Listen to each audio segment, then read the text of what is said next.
नमस्कार प्यारे साथियों। तो कैसे हैं आप सब? आई होप कि सब बढ़िया होंगे और बेहतरीन तरीके से अपनी तैयारी कर रहे होंगे। तो चलिए मेरे भाई, एक प्यारे से सेशन को हम लोग शुरू करते हैं। और ये हमारी सीजीएल मेंस 2024 के लिए क्लास नंबर 4 रहने वाली है। आपको याद होगा कि सीजीएल मेंस का जो एग्ज़ाम है वो 2 दिन आपका होना है। यानी एक तो आपका ये 18 तारीख को हुआ है मेरे भाई, और एक आपका ये एक दिन और होगा यानी 20 तारीख को। तो ये 2 दिन होगा। तो 18 तारीख वाला तो आपका हो गया है, 20 तारीख वाला बचा हुआ है, तो ये भी आपका होगा। और इसके लिए मैं आप लोगों को 2 मॉक टेस्ट और प्रोवाइड करा रहा हूँ जो कि पीवाईक्यू सेट ही हैं। पहले ही बता देता हूँ, इसमें जो क्लास नंबर 4 के अंदर जो मैं आपको सेट कराने वाला हूँ, ये सेट CHSL 2023 में पूछा गया था पूरा का पूरा। तो CHSL 2023 का सेट हम लोग करने वाले हैं इस वाली क्लास के अंदर, ठीक है। तो चलिए बिना टाइम वेस्ट किए हम चीज़ों को शुरू कर लेते हैं। पहले क्वेश्चन में आपको एंटोनियम बताना है शार्प वर्ड का। बताइए क्या होगा। तो अगर आप ऑप्शन देखोगे तो आपको लगभग यहाँ पे 4 ऑप्शन दिए गए हैं। ब्लंट दे रखा है, मैग्नेटिक दे रखा है, किंडल्ड दे रखा है और हैंडी दे रखा है। देखो, हैंडी वर्ड का मतलब होता है यूजफुल, तो ये तो आंसर नहीं बनेगा। किंडर्ड वर्ड का मतलब होता है किसी चीज को प्रज्वलित कर देना। लाइक अगर आपने किसी चीज को क्या कर दिया, उसको इनफ्लेमेबल कर दिया, यानी उसमें आग वगैरह लगा दी तो वो प्रकाशमय हो जाती है, उसी के लिए ये किंडल वर्ड आता है। तो किसी चीज को प्रज्वलित कर देना यानी उसमें ज्वाला उत्पन्न कर देना, तो ये भी आंसर नहीं बनेगा। मैग्नेटिक का मतलब होता है चुंबकीय, ये आप जानते हैं अच्छी तरीके से। फिलहाल हमारे क्वेश्चन का जो राइट आंसर होगा वो होगा ये ब्लंट वर्ड। इसका मतलब होता है जो फीका हो थोड़ा सा, और शार्प का मतलब होता है जो चीज कैसी हो, तेज हो। ठीक है भाई। तो हमारे क्वेश्चन का राइट आंसर क्या हो जाएगा, फर्स्ट वाला। नेक्स्ट आगे चलते हैं। क्वेश्चन नंबर 2 है और ये क्वेश्चन एरर का है। किस चीज का क्वेश्चन है मेरे भाई, एरर का क्वेश्चन है। बताइए जरा इसका आंसर क्या होगा। क्वेश्चन पर ये कह रहा है sincere students like you and he, फिर कह रहा है should study regularly to pass the examination. अब देखो, इस क्वेश्चन के बारे में एक मजेदार बात बताता हूँ। ये क्वेश्चन एसएससी ने नो एरर दिया था। फाइनल आंसर की में मैंने शायद इसको चेक अभी तक नहीं किया है, हो सकता है कि एसएससी ने इसको फाइनल आंसर की में चेंज किया हो। हालांकि मैं आपको बता देता हूँ, ये जो लाइक वर्ड होता है इसकी 2 पार्ट्स ऑफ स्पीच होती है। ये आपका प्रेपो की तरह भी काम करता है और ये मेरे भाई आपका वर्ब की तरह भी काम करता है। तो आप मुझे यहाँ देखकर बताओ कि ये किसका काम कर रहा है। तो आप कहेंगे भैया लाइक जब वर्ब की तरह काम करती है तो इसका मतलब होता है किसी को पसंद करना, और जब ये प्रेपो की तरह काम करती है तब ये एग्जाम्पल के सेंस में बात करती है कि जैसे कि मैं और तुम, इस तरीके से। तो ये उदाहरण का मीनिंग रखती है अपने अंदर। तो अगर हम बात करें यहाँ पर, ये जो लाइक वर्ड है ये प्रेपोजिशन का काम कर रहा है। अब आप अच्छी तरीके से जानते हो, अगर कोई भी प्रेपोजिशन दे रखी होती है तो उसके बाद उसका ऑब्जेक्ट आता है। तो यू का अगर ऑब्जेक्ट आप देखोगे तो यू का ऑब्जेक्टिव केस तो यू ही होता है, यानी ये चीज तो ठीक है। पर एग्जामिनर ने आपको कंफ्यूज करने के लिए यहां पर ही लगा के दे दिया। बट क्या आप नहीं जानते, ये जो ही है ये यहाँ सब्जेक्टिव केस में लिखा हुआ है, बट आपको इसका ऑब्जेक्टिव केस चाहिए, क्योंकि एंड प्रेपो सेम सेम चीजों को जोड़ती है। तो जब इधर ये यू ऑब्जेक्ट का काम कर रहा है तो इधर ही भी तो ऑब्जेक्ट का काम करना चाहिए। यानी गलती हो गई इसके अंदर भाई, गलती ये हो गई कि ये ही नहीं आएगा, इसकी जगह आपको यहां हिम लगाना पड़ेगा, क्योंकि ऑब्जेक्ट क्या होता है, हिम होता है, तो यही तो आएगा यहाँ पे। तो गड़बड़ भाई इसके अंदर सी पार्ट में है, सी ऑप्शन इसका राइट आंसर होना चाहिए। बाकी अगर हम बात करें, आपको लग रहा होगा फिर भैया ये शुड वर्ब किसके लिए आई है। भाई ये सिंसियर स्टूडेंट्स के लिए वर्ब आई है। यहाँ पर तो ये तो एक्स्ट्रा इंफॉर्मेशन है। ये सिंसियर स्टूडेंट्स बताए गए हैं कि जैसे कि तुम और वो, ठीक है ना। तो ये सिंसियर स्टूडेंट्स के बारे में इंफॉर्मेशन टाइप का पार्ट है। अगर इसको नहीं भी लगाते सेंटेंस फिर भी कंप्लीट होता। तो इसमें केवल आपको वही चीज देखनी है, ठीक है। बाकी क्वेश्चन का आंसर क्या हो जाएगा, सी ऑप्शन। बाकी नेक्स्ट आगे बढ़ते हैं।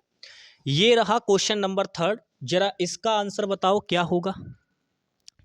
देखिए, अगर अब बात करें तो कह रहा है Stanley dash to play the violin now with an amateur instructor. तो भाई वो बता रहा है कि स्टेनले जो है वो वायलिन अभी मतलब बजाता है क्या, वायलिन अभी with an amateur instructor. Amateur का मतलब होता है ऐसा व्यक्ति जिसके पास एक्सपीरियंस नहीं है बट काम करना उसे बहुत अच्छा लगता है, तो वो अमेचर कहलाता है। तो जो उसका इंस्ट्रक्टर है वो अमेचर है और उसी के साथ जो है वो वायलिन बजा रहा है अभी, ऐसे करके बोलना है। तो आपको एक बात याद होगी, ये जो नाउ हमारा टाइम होता है, क्योंकि मैंने आपको बताया था जब मैंने 10th चैप्टर पढ़ाया था तब मैंने वहां आपसे कहा था कि भाई जब भी आप टेंस का क्वेश्चन करेंगे तो आपको टाइम की रेफरेंस लेनी होगी। अब आपको मैं बता दूं, जो ये नाउ टाइम होता है ये फ्यूचर के साथ भी वर्क करता है अच्छे तरीके से, और ये आपका मेरे भाई प्रेजेंट के साथ तो काम करता ही करता है।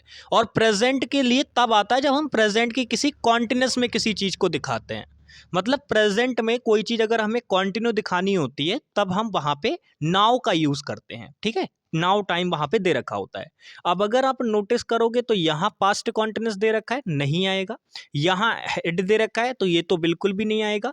अब विल लर्न और मेरे भाई इज लर्निंग, ये दोनों ही आंसर हो सकते हैं, क्योंकि मैंने अभी बताया नाउ एक ऐसा टाइम होता है जो फ्यूचर के साथ भी आ जाता है। जैसे कई बार आपने सुना होगा we will going to start this class now, ठीक है ना, we are going to start this class now, तो हम अभी ये क्लास शुरू करने जा रहे हैं, ठीक है ना। We will do this work now, अब हम इस काम को करेंगे।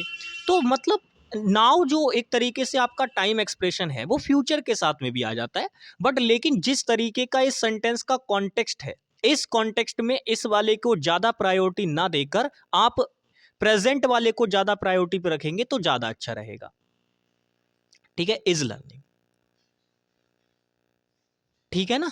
फ्यूचर वाला उतना ज़्यादा यहाँ पे परफेक्ट नहीं बैठेगा कि अब वो वायलिन बजाएगा अपने अमेचर इंस्ट्रक्टर के साथ में, तो ये थोड़ा सा नहीं बन पाएगा उतना ज़्यादा बेटर। यहाँ पे सबसे ज़्यादा अप्रोप्रिएट अगर बेटर ऑप्शन आपको चुनना है दोनों में से तो वो बी रहेगा। ए आपका डी वाला गलत हो जाएगा, डी वाला उतना ज़्यादा बेटर नहीं रहेगा। पूरी तरीके से गलत तो हम नहीं कहेंगे, लेकिन हाँ पूरी तरीके से सही भी नहीं माना जाएगा वो यहाँ पे, ठीक है भाई। चलो आगे बढ़ते हैं। नेक्स्ट क्वेश्चन, आपको हम्बल का सिनोनियम बताना है।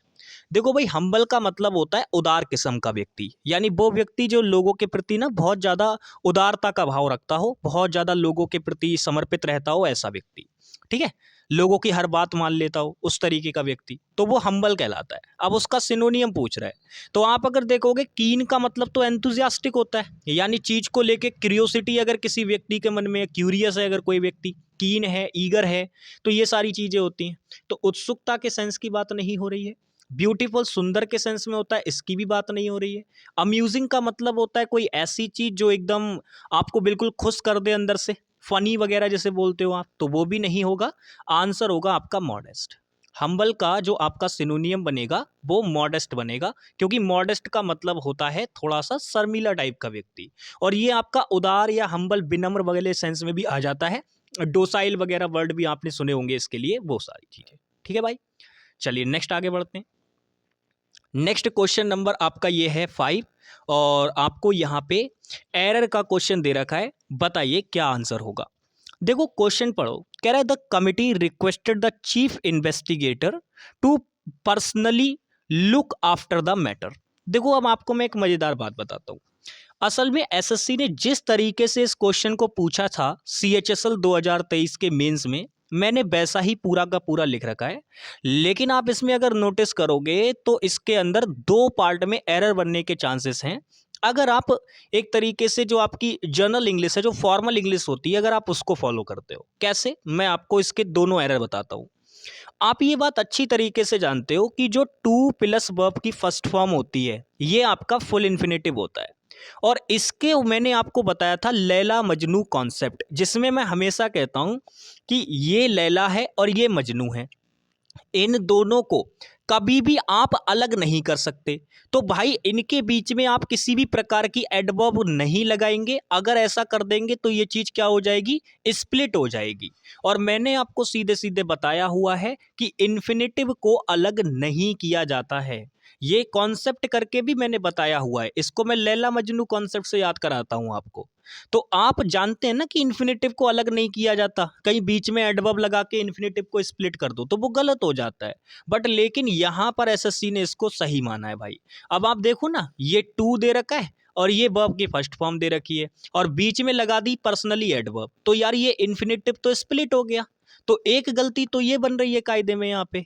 और दूसरी चीज यहाँ फ्रेजल वर्ब का भी एरर है, क्योंकि आप समझो अगर कमेटी ने रिक्वेस्ट की है चीफ इन्वेस्टिगेटर से, तो वो मामले की क्या करेगा, मामले की देखभाल करेगा।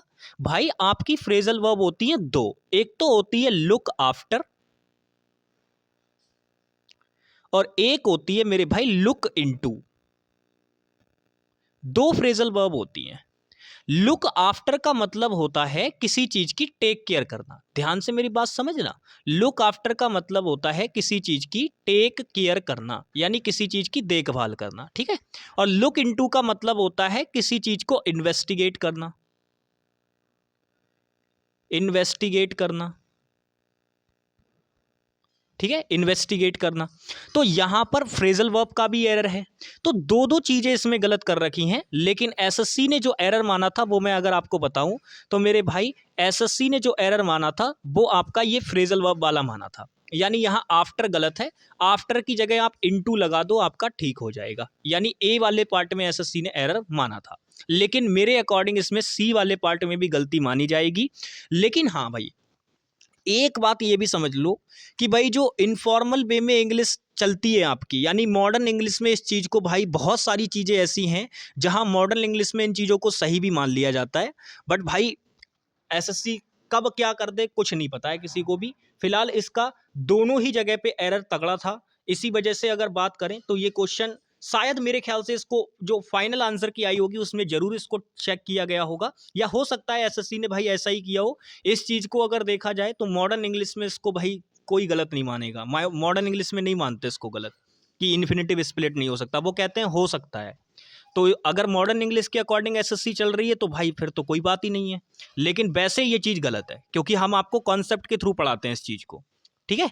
तो आंसर हमारा फिलहाल क्या होगा, ए वाला ऑप्शन, और एसएससी ने भी इसी को आंसर माना था। चलिए बाकी आगे चलते हैं नेक्स्ट क्वेश्चन। और आपको क्या करना है, इसमें कह रहा है select the most appropriate idiom that best explain the given sentence. यानी ये जो सेंटेंस आपको दे रखा है इस सेंटेंस का बेस्ट एक्सप्लेन इन चारों में से कौन सी ईडियम कर रही है ये आपको बताना है। मतलब ऑप्शन में आपको चार ईडियम दे रखी हैं, तो चलिए पढ़ते हैं। कह रहा है रजत इरिटेट द स्ट्रीट डॉग, यानी रजत ने इरिटेटेड कर दिया किसे, स्ट्रीट डॉग को, सो मच बहुत ज़्यादा, that it was about to bite him, इतना कर दिया कि वो उसको काटने ही वाला था बिल्कुल। तो आप मुझे बताइएगा अगर आप किसी को इरिटेट कर रहे हैं और वो आपको बिल्कुल हार्म करने वाला है तो उसका मतलब क्या है, इसका मतलब है ये है कि आप आग से खेल रहे हैं तो भाई आप जल जाएंगे, क्योंकि आप उसको भड़का रहे हैं तो जाहिर सी बात है कि वो आप पे स्ट्राइक करेगा ही करेगा। तो यानी कि हमारे क्वेश्चन का राइट आंसर क्या बन रहा है, ए वाला ऑप्शन। बाकी अगर हम यहां पे बात करें, एक मिनट सॉरी, ए वाला ऑप्शन इसका क्या होगा, राइट आंसर होगा। चलिए बाकी मैं अगर आपके सामने बात करूं तो यहाँ पे देखो कह रहा है if I ant broke don't fix it.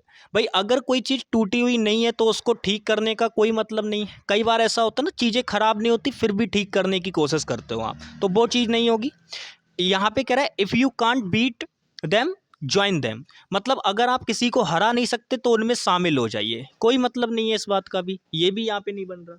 फिर कह रहा है if you want something done right you have to do it yourself, अगर आप किसी चीज़ को बिल्कुल ठीक करना चाहते हैं तो उसे आपको स्वयं करना चाहिए, ये भी बात यहाँ पे नहीं है। नेक्स्ट आगे बढ़ते हैं। अब यहाँ पे अगर आप देखोगे तो ये एक ज़बरदस्त तरीके का पार्ट है, और यहाँ पे अगर हम बात करें तो चार भाग बना के दिए हैं, एक तो ये, एक ये, और एक मेरा ये वाला पार्ट, और एक ये वाला पार्ट। अब आपसे पूछ रहा है कि बताओ कौन सा वाला पार्ट में ऐसी चीज़ है जिसको हम ठीक कर सकते हैं। मतलब आपको यहाँ पे पूरा सेंटेंस नहीं देखना है, आपको केवल ये जो पार्ट दे रखे हैं बना के इनको देखना है, क्या ये ठीक हैं लिखे हुए या इनमें कहीं पे कोई गड़बड़ है। तो अगर मैं नोटिस करूं तो मेरे भाई द फिल्म रिसीव्ड, तो किसी डेफिनेट फिल्म की बात हो रही है, कोई दिक्कत नहीं है, ठीक है। क्रिटिकल अक्लेम का मतलब होता है कि भाई एक तरीके से उसको ना कुछ ज़्यादा ही प्रशंसा देखने को मिली वहाँ पे, किस चीज़ को लेके, अक्लेम का मतलब होता है प्रशंसा होना किसी चीज़ को लेके। और फिर कह रहा है फॉर, तो उस चीज के लिए क्यों मिली, क्योंकि वो हुई है, कैसी हुई है, अ मोर इनोवेटिव मूवी। नहीं दोस्त, अगर यहां पर आप डेफिनेट सेंस में बात कर रहे हैं उस मूवी की, तो मेरे भाई यहां पर भी आपको डेफिनेट मूवी की ही बात करनी होगी। बट आप देखो यहां पे ए आर्टिकल लगा दिया। तो यार जब आप उस मूवी की ही बात कर रहे हो और आप कह रहे हो कि वही मूवी इनोवेटिव मूवी हुई है, तो क्या यहां आर्टिकल का एरर नहीं है? लेकिन फिर द मोर भी नहीं होगा, क्योंकि आप समझो एक साल के अंदर वो एक ही इनोवेटिव मूवी नहीं आई होगी, कई सारी इनोवेटिव मूवीज आई होंगी। तो कई सारी में से जब हम एक का चुनाव करते हैं, आपको याद होगा जब बहुत ज्यादा में से एक का चुनाव करते हैं तब सुपरलेटिव डिग्री आती है, और जब दो में से एक का चुनाव करते हैं तब कंपैरेटिव डिग्री आती है। तो यहां पर जो ये ए मोर इनोवेटिव लगा रखा है ये गलत हो जाएगा, इसकी जगह पे द मोस्ट होना चाहिए। यही पार्ट में गड़बड़ है, यानी आंसर आपका किस पार्ट में है, ए वाले पार्ट में। ठीक है ना भाई?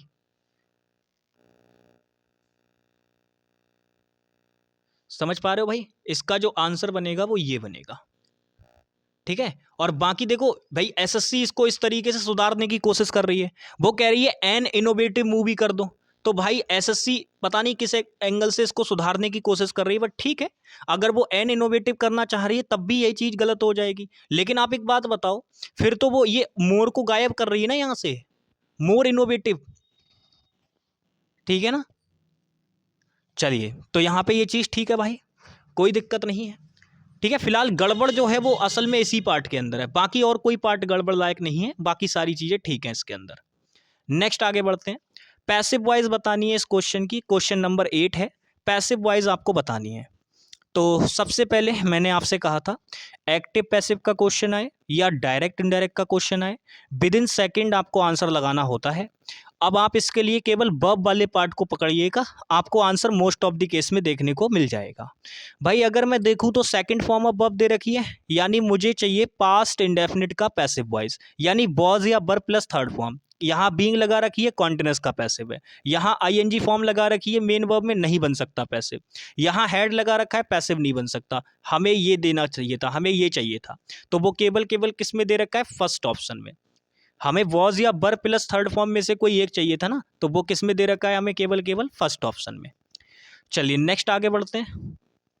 ये भी क्वेश्चन उसी तरीके का है, कह रहा है दोज प्लेयर, ये भी एरर का ही क्वेश्चन है, बट उसमें भी पार्ट को मेंशन कर रखा है, दो पार्ट को, और आपको उनमें से बताना है कि कैसे ठीक कर सकते हैं इसको।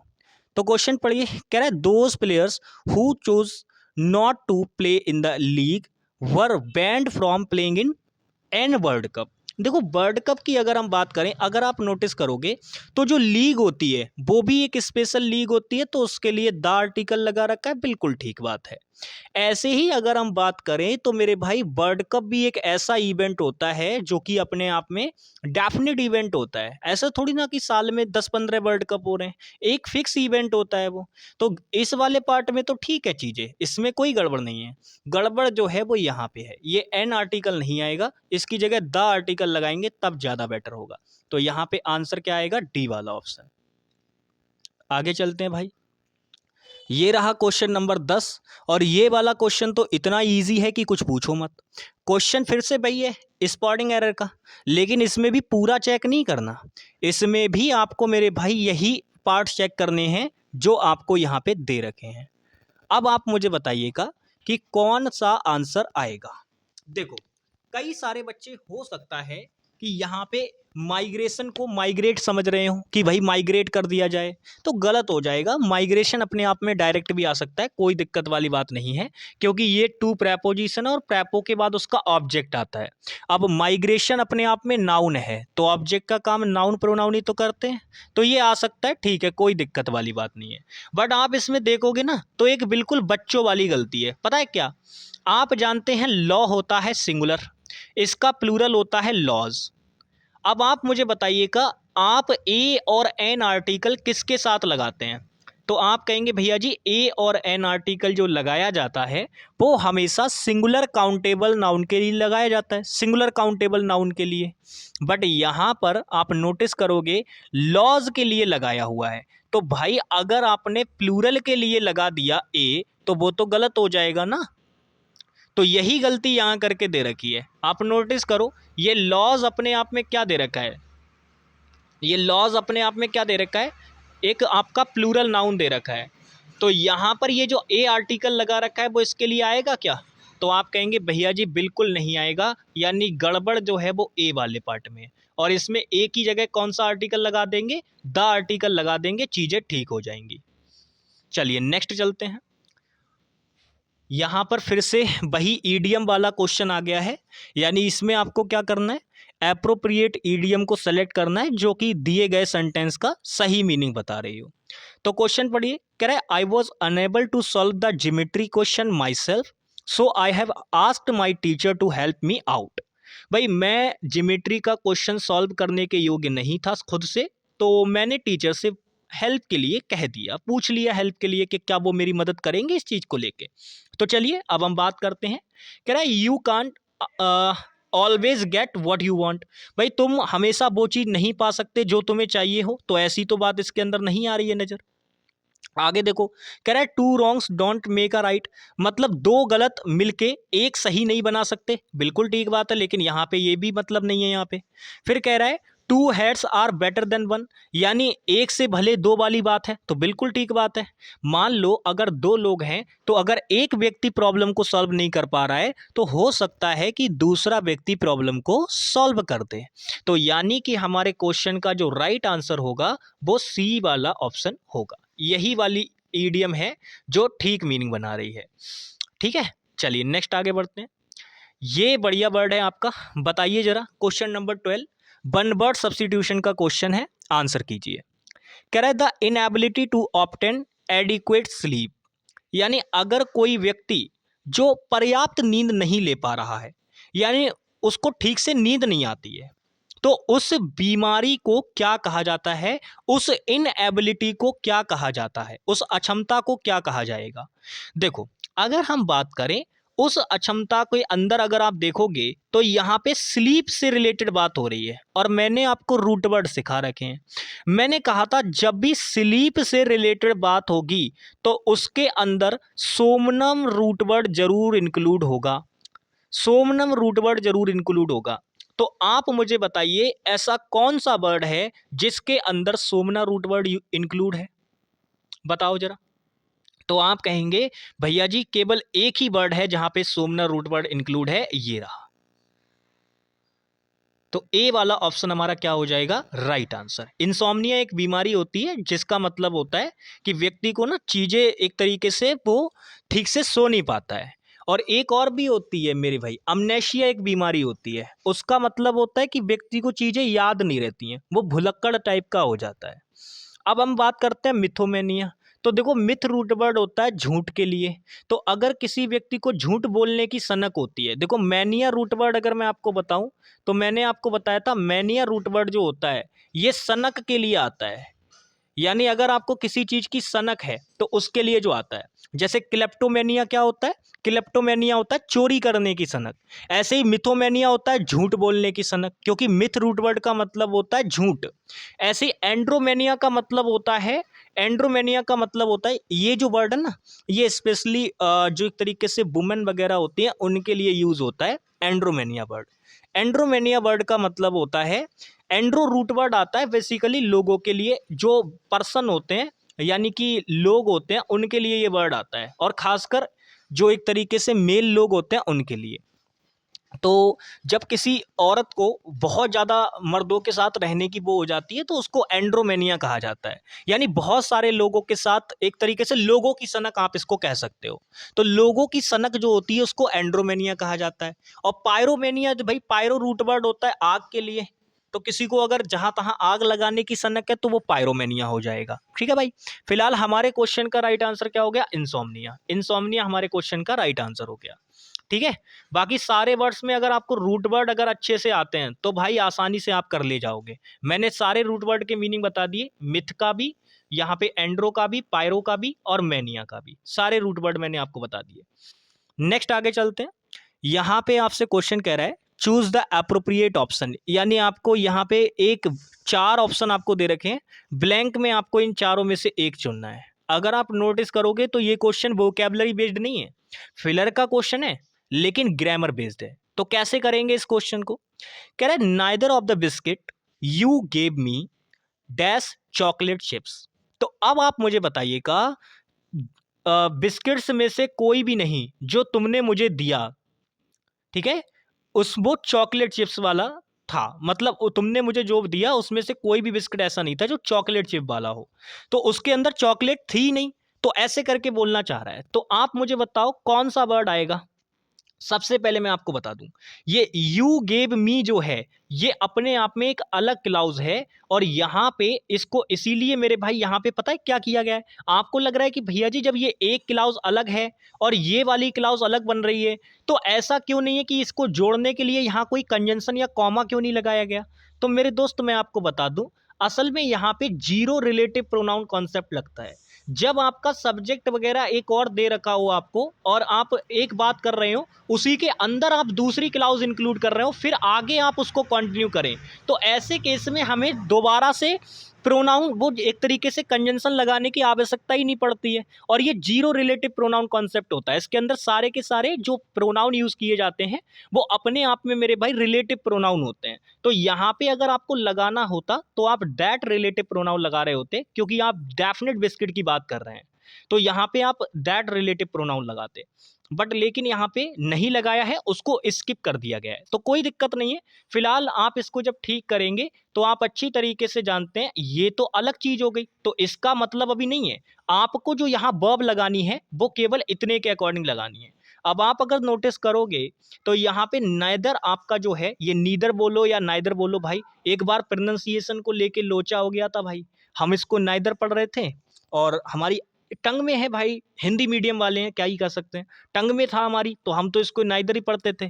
तो भाई एक बच्चे ने हमारी चोक ले ली, बोला भाई आप तो इसको आप प्रोनाउंसिएशन ठीक करो, आप अपना प्रोनाउंसिएशन गलत कर रहे हो। तो भाई माफ़ी चाहूँगा, अगर किसी जगह पे मैं किसी वर्ड का प्रोनाउंसिएशन गलत कर देता हूँ तो इसको थोड़ा सा मेरे भाई समझ के चलना, क्योंकि आप खुद भी समझते हो हिंदी मीडियम वाले बंदों को चीज़ों में दिक्कतें आती हैं, ठीक है। फिलहाल मैं आपको बता दूं, ये जो नाइदर वर्ड है आपका, ये जो नाइदर वर्ड है ये आपका एक तरीके से प्रोनाउन का भी काम करता है, और ये आपका एक तरीके से अगर हम बात करें तो ये आपका दोनों तरीके से चलता है। ये खासकर प्रोनाउन और एडजेक्टिव दोनों तरीके से काम करता है।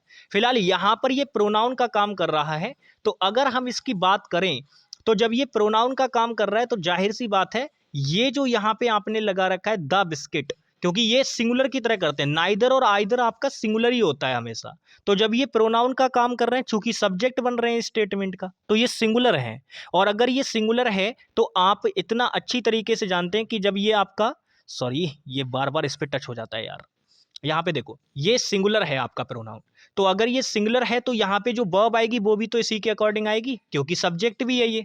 तो आप जानते हैं प्लूरल वर्ब नहीं आ सकती, तो इसको हटा दो, इसको हटा दो। अब आपको याद होगा मैंने बताया था कभी भी बी की फॉर्म के बाद या तो आपकी थर्ड फॉर्म आएगी या आपकी वर्ब की फर्स्ट फॉर्म में आईएनजी आएगी। आप कभी भी इन दोनों के अलावा और कोई फॉर्म नहीं लगा सकते। बट आप नोटिस करो यहाँ बी की फॉर्म के बाद फर्स्ट फॉर्म लगा रखी है, क्या पॉसिबल है? तो आप कहेंगे भैया बिल्कुल पॉसिबल नहीं है, यानी ये भी ऑप्शन खत्म, ये भी खत्म, ये भी खत्म, तो एक ही ऑप्शन बच गया आपके पास डी वाला। तो यही क्या हो जाएगा, राइट आंसर हो जाएगा। चलिए आगे चलते हैं भाई, ये क्वेश्चन नंबर 14 है, जरा इसका आंसर कीजिए। ऐसे क्वेश्चन में एक छोटी सी गलती होने का प्रयास, बहुत ज्यादा छोटी सी गलती होने के चांसेस रहते, वो मैं आपको बताता हूं कैसे। जैसे यहाँ पे आप नोटिस करोगे तो सैड रिपोर्टिंग वर्ब दे रखी है, मतलब अगर देखा जाए तो इधर चीज़ों में बदलाव होगा, और चीज़ों में बदलाव होगा तो टेंस वगैरह भी इसका चेंज होगा। और दूसरी चीज़ अगर हम बात करें तो ये जो एक्सप्रेशन दे रखा है इसको भी लगाना पड़ेगा। हाँ इसको स्किप भी कर सकते हैं, ऐसी बात नहीं कि स्किप नहीं हो सकता, ये स्किप भी हो सकता है। अब जैसे यहाँ पे आप देखोगे कई सारे बच्चे ये देखेंगे कि जो वाव होता है वो एक सरप्राइजिंग एलिमेंट होता है, यानी वाव हम तब बोलते हैं जब हम सरप्राइज होते हैं किसी चीज़ से, तभी तो हम इसका यूज़ करते हैं। तो कई सारे बच्चे सरप्राइज देखते ही ना पहले वाले ऑप्शन को राइट मार देंगे, और कई सारे बच्चों ने ये गलती की होगी। बट लेकिन मेरे दोस्त एक बात समझ लो, आगे भी तो देख लो। मैं हमेशा इसीलिए कहता हूं कि डायरेक्ट इनडायरेक्ट के क्वेश्चन में आपका रिपोर्टेड स्पीच वाला चैप्टर पे फोकस होना चाहिए, ठीक है ना।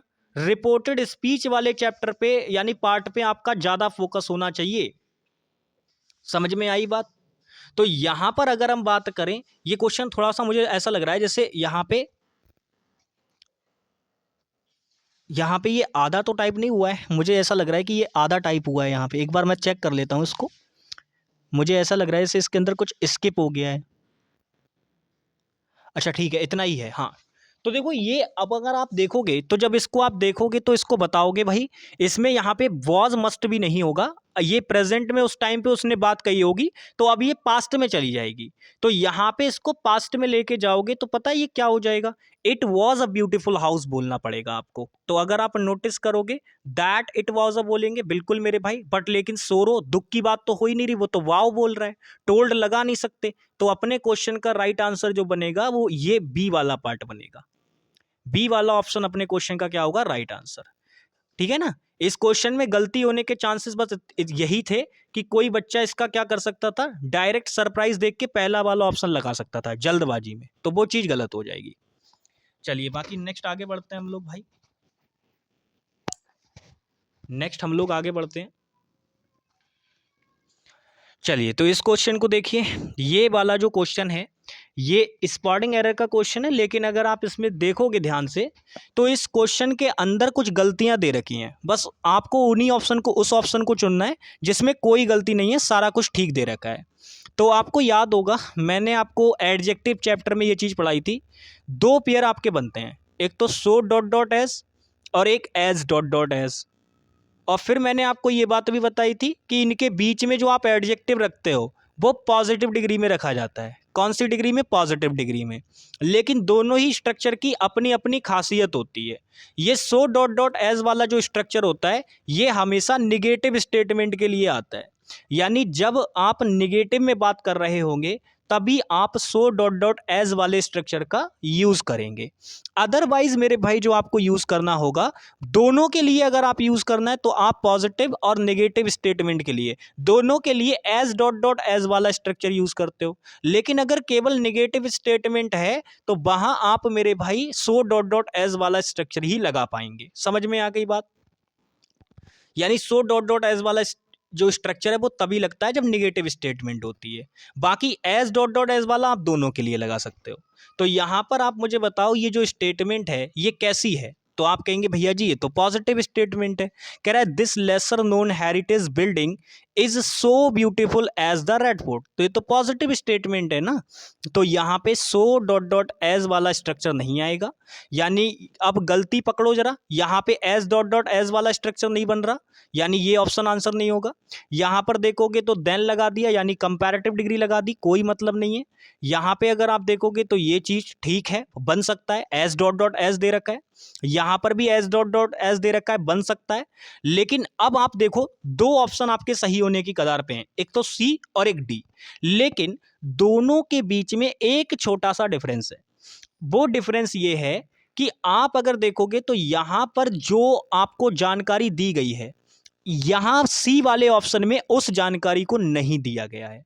यानी कि इसके अंदर क्या किया गया, इसके अंदर इंफॉर्मेशन को थोड़ा सा कम कर दिया गया, यानी इनकम्प्लीट इंफॉर्मेशन सी वाले ऑप्शन के अंदर दे रखी है। यानी आंसर हम इसको भी नहीं मान सकते। हो सकता था अगर यहां पे इसको पूरी तरीके से रखा गया होता इंफॉर्मेशन को, तो इनकम्प्लीट इंफॉर्मेशन की वजह से हमारा जो राइट आंसर बनेगा वो डी ऑप्शन बनेगा। चलिए 1 मिनट का समय दीजिए मुझे जरा। चलिए तो इस क्वेश्चन को करिए। इसमें आपको एक ईडियम दे रखी है इन हॉट वाटर, उसका आपको मीनिंग बताना है। तो इन हॉट वाटर का मतलब क्या होता है, बहुत अच्छे से मैंने आपको इसका मीनिंग बता रखा है और कई बार बता रखा है कि जब कोई व्यक्ति मुसीबत में पड़ जाता है तो तब ये ईडियम आती है। तो आप बताओ इनमें से कौन सा सेंटेंस ऐसा है जो इसी चीज़ का मीनिंग दे रहा है। तो आप अगर नोटिस करोगे तो यहाँ पे ये the chef added species, spices मसाले होते हैं to the dishes to enhance its flavour and make it more delicious, तो इसमें तो कोई ऐसी बात नजर नहीं आई।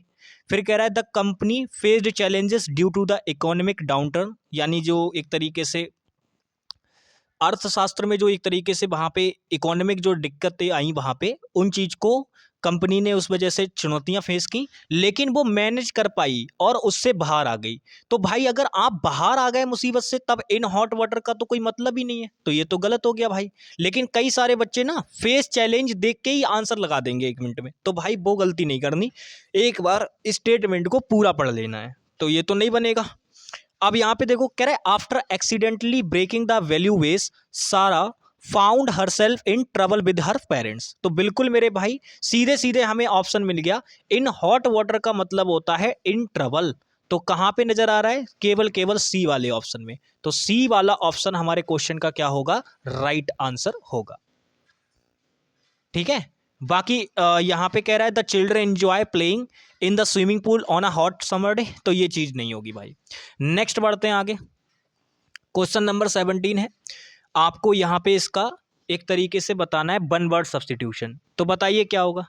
कह रहा है one who believes in fate, यानी एक व्यक्ति जो कि एक तरीके से भरोसा करता है किसमें? फेथ में। फेथ मतलब एक तरीके से वो होता ना भाग्य में भरोसा रखने वाला व्यक्ति।